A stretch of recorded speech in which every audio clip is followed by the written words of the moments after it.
So I'm reading Matthew 14, where they beheaded John the Baptist, and they just told Jesus. So verse 13, it says, "On hearing this, Jesus slipped away privately by boat to be alone.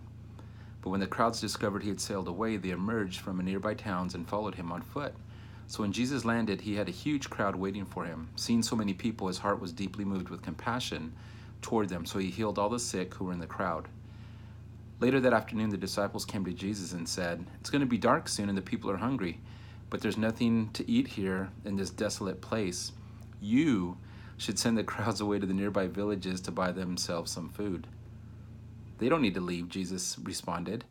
'You give them something to eat.'" I think it's pretty cool how Jesus threw it back on the disciples. The disciples answered, "But all we have is 5 barley loaves and 2 fish." "Let me have them," Jesus replied.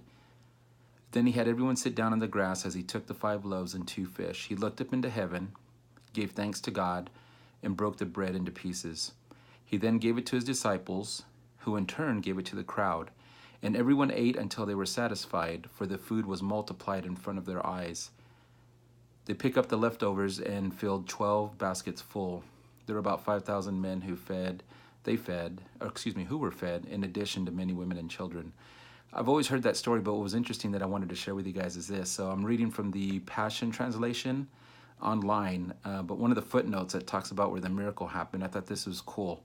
It says the miracle took place as the disciples distributed what they had. I think that's huge. Like, it just hit me like a ton of bricks that the miracle happened as they were doing it. It didn't happen, like it didn't multiply and then they passed it out.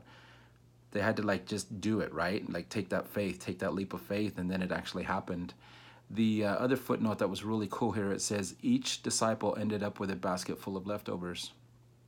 Never caught that before. There was 12 disciples, and the leftovers filled up 12 baskets. So I just thought that was really cool. I just wanted to share that we have to take action, right? We have to do it, and that's where that fear comes in. Of course, we know fear is from the enemy. So whatever God's calling you to do, don't be afraid. Just if you're afraid, do it afraid. So love you guys. Get in the game.